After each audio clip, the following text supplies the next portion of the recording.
Pessoal, seja muito bem-vindo a mais um vídeo do nosso curso de programação funcional.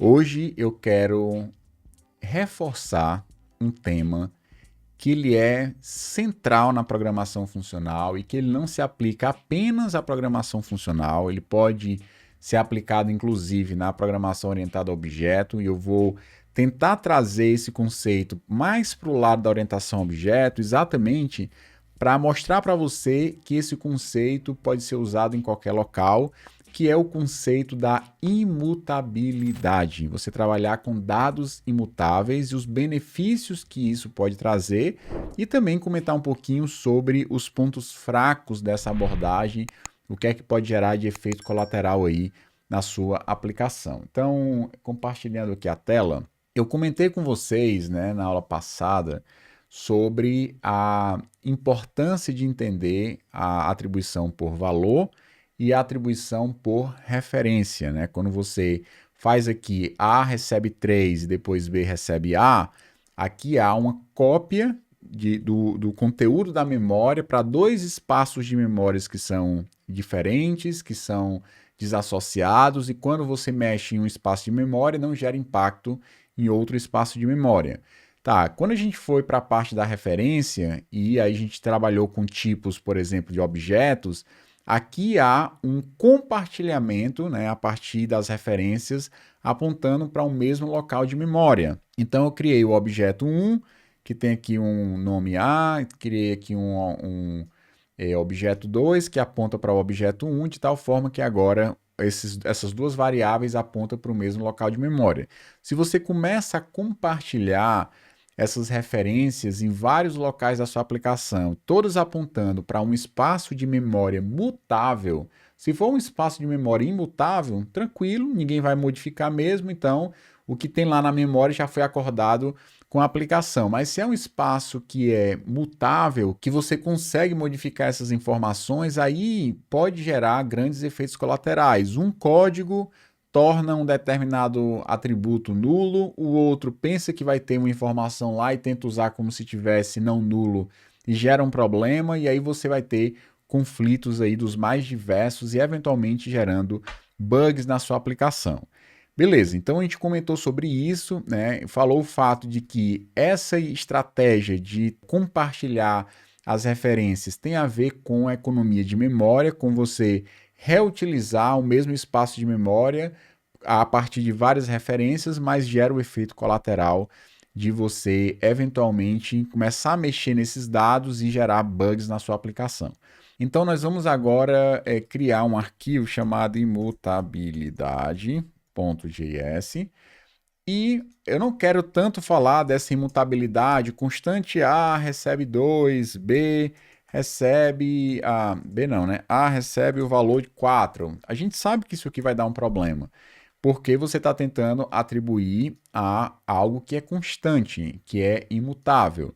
Da mesma forma que se você coloca aqui, por exemplo, um objeto, os dados internos desse objeto não são imutáveis por padrão, e eu comentei isso com vocês.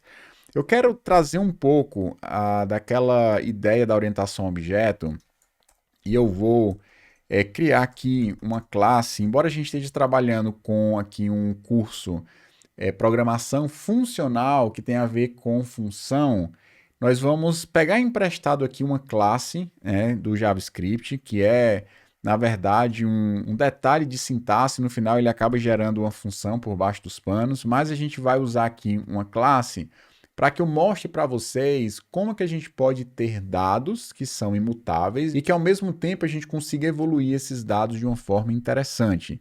Porque não dá para a gente imaginar uma aplicação onde a gente tem todos os dados imutáveis e a gente não mexe nesses dados. É impossível, daí o fato de que você trabalhar com objetos imutáveis, que ao mesmo tempo você consiga evoluir esses objetos, é bem interessante. Eu quero mostrar para vocês esse conceito, até para dar para vocês uma ideia de como você pode aplicar na prática essa questão da imutabilidade. Vamos supor que na nossa classe usuário nós tenhamos dois atributos, nome e e-mail.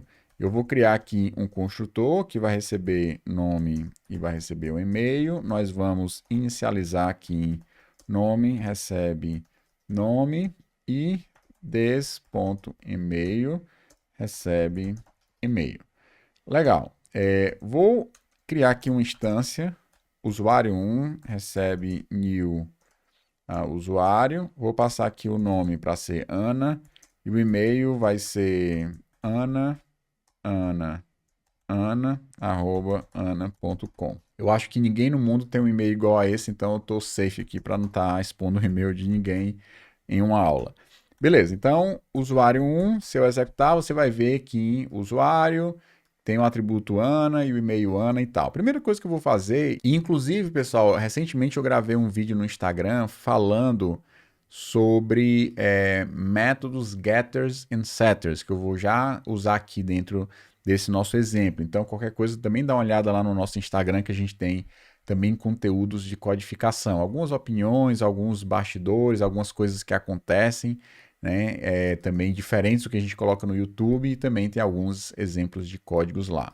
Primeira coisa que eu quero fazer, eu vou transformar o nome e o e-mail em algo privado, e quando você coloca o cerquilha, né, na frente, você está dizendo para o JavaScript que esses são atributos privados, o que significa que agora, se eu executar, não vai mais aparecer aqui, né, quando eu estiver executando, e se eu tentar acessar diretamente, como assim, ó, nome e e-mail, executando, ele vai gerar um problema dizendo que você está tentando acessar um campo privado e você não pode acessar diretamente um atributo privado de uma classe. Então esse é um recurso também interessante do JavaScript. Para a gente acessar agora esses dois atributos, eu vou criar os métodos getters e os setters também, depois a gente vai evoluindo um pouco mais o código. Então, o getter, basta colocar get, espaço e o nome do atributo que você quer que seja acessado. Eu vou retornar aqui this.nome,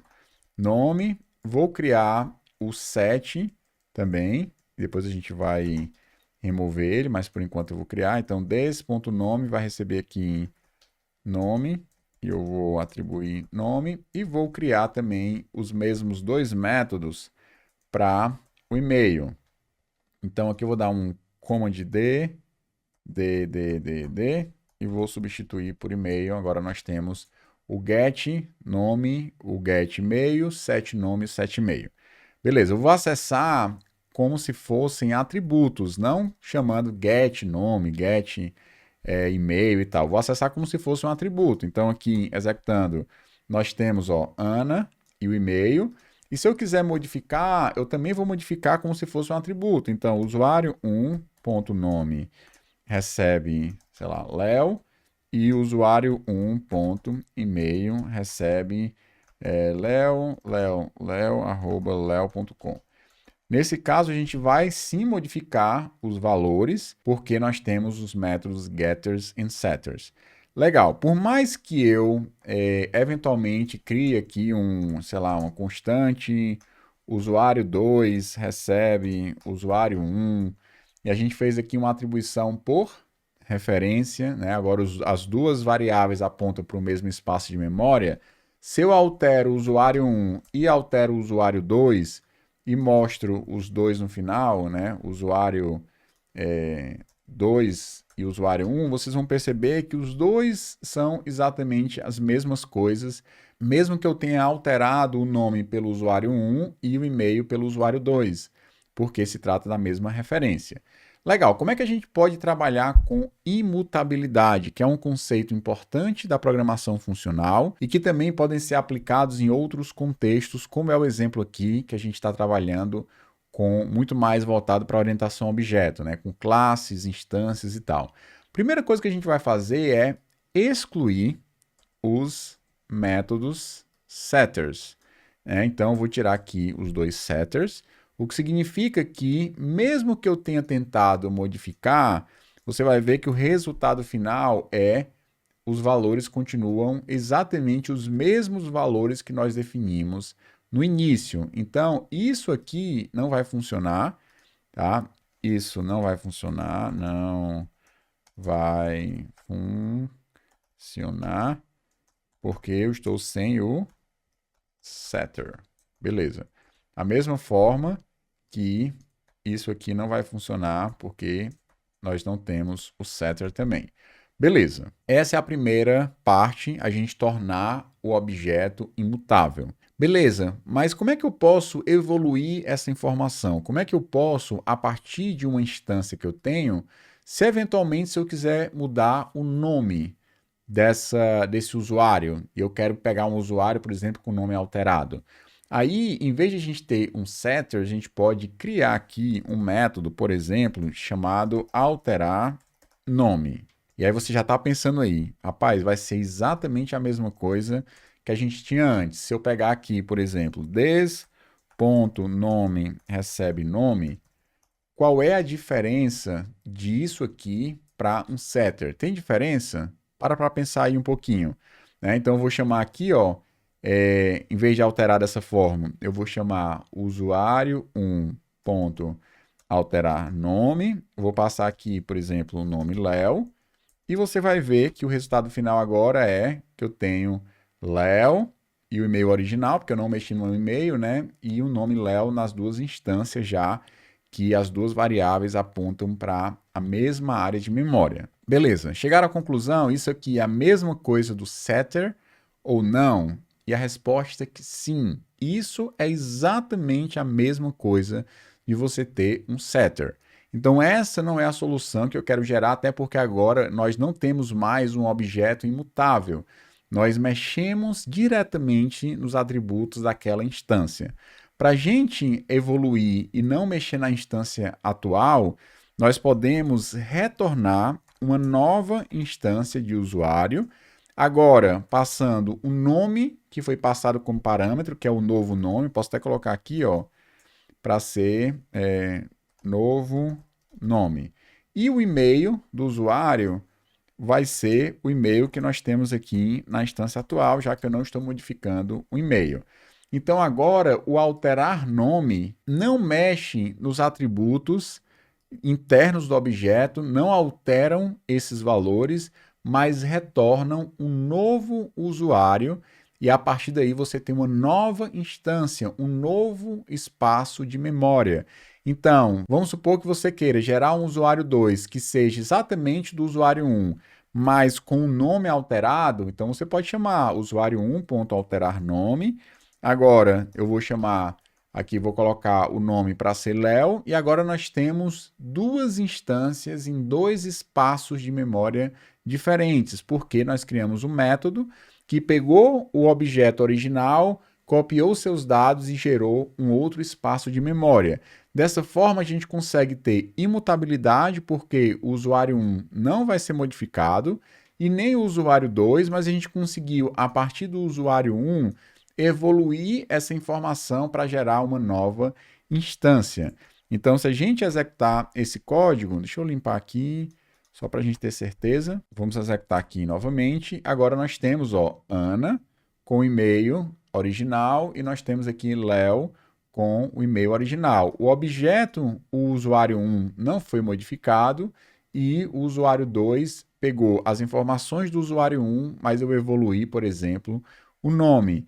E eu poderia, por exemplo, ó, colocar aqui um outro método chamado alterar e-mail. E eu vou colocar aqui novo e-mail, vou passar esse novo e-mail para cá e vou passar aqui o nome original. Legal? Esse método retorna um novo usuário e esse método também retorna um novo usuário. Não mexe no usuário original, ele simplesmente retorna uma nova instância, ou seja, um outro espaço de memória. Funciona mais ou menos como uma passagem por valor. Você consegue evoluir os dados, mas de forma independente. Inclusive, como aqui a gente está chamando esse método aqui e ele retorna um usuário, eu poderia, por exemplo, chamar aqui, ó, alterar e-mail, chamar um encadeado do outro, né, e colocar aqui, por exemplo, leo@leo.com. Ou seja, agora nós temos os dois objetos diferentes, mas um objeto surgiu a partir do outro.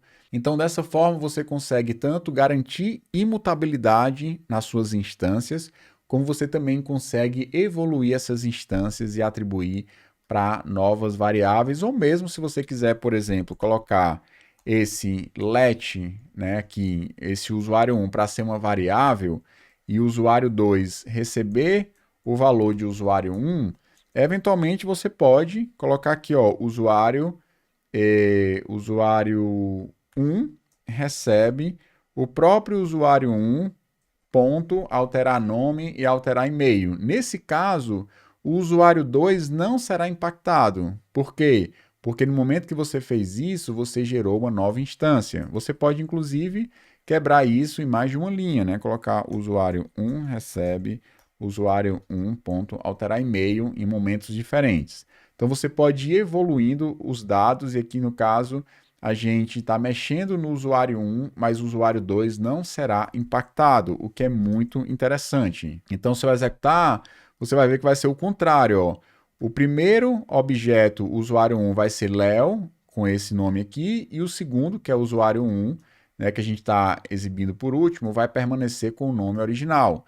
Então, se eu executar aqui novamente, você vai ver, ó, que o primeiro foi modificado, mas o segundo não, exatamente porque nós temos objetos imutáveis e você só está modificando aquilo que você realmente quer modificar e fica explícito que você está trocando a referência de usuário 1 e que o usuário 2 não foi impactado de forma nenhuma. Pessoal, eu espero que tenha ficado claro esse conceito de você ter objetos imutáveis e ao mesmo tempo que você consiga gerar novas versões. Aí você pode perguntar, Léo, beleza, quando você executou isso, significa que foi criada uma nova instância. Foi. Então, mais espaço de memória foi utilizado. Foi. Quando você criou aqui na linha 31, você criou uma outra instância, legal, e mais espaço de memória foi utilizado. Sim.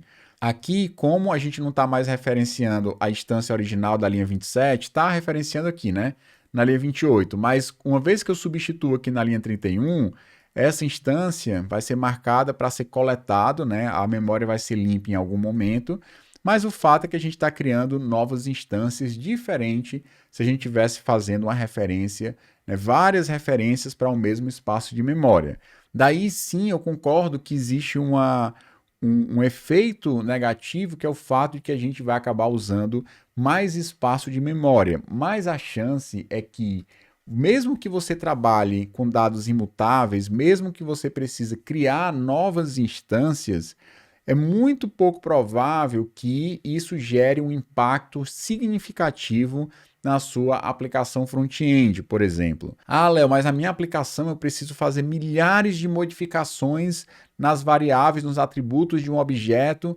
Aí sim, se você tem um objeto que está num cenário específico o suficiente, que você precisa modificar muitas vezes os dados internos desse objeto, milhares de vezes em pouco tempo, aí muito provavelmente isso pode sim gerar um impacto perceptível na sua aplicação, mas eu diria que trabalhar com imutabilidade vai te ajudar muito na tua manutenção do teu código, de você não gerar efeitos colaterais em outras partes do seu sistema, exatamente porque você tem a tranquilidade de estar trabalhando sempre com uma cópia nova de um determinado dado e caso você precise modificar, uma nova cópia será produzida, não gerando impacto em dados anteriores. É isso que eu tinha para falar para vocês, eu espero que tenha ficado claro esse conceito de imutabilidade, mais essa ideia de que você ainda consegue evoluir os dados gerando novas instâncias.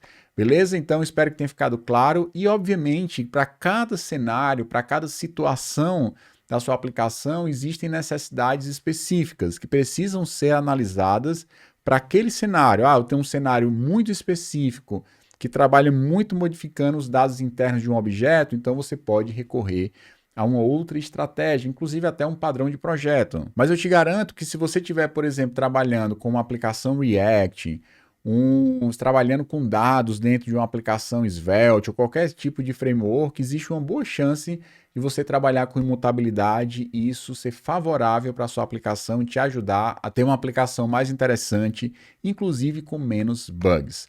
Então é isso, depois a gente vai voltar para a função logo na sequência aí nas outras aulas, mas era importante deixar muito claro o que significa imutabilidade, que você sim consegue trabalhar dados imutáveis e ainda evoluir os dados na sua aplicação. Pessoal, espero que tenha ficado claro o que eu falei para vocês. Um grande abraço, curte o vídeo, compartilha, fala para os seus amigos sobre essa série JavaScript funcional, porque pode te ajudar muito a ter códigos melhores e já aplicar o conhecimento de JavaScript funcional na prática. Muito obrigado, curte, compartilha, deixa um comentário dizendo o que vocês acharam, segue a gente lá no Instagram, que tem muito conteúdo legal também sendo produzido no Instagram, e a gente se vê nas próximas aulas. E um grande abraço e tchau!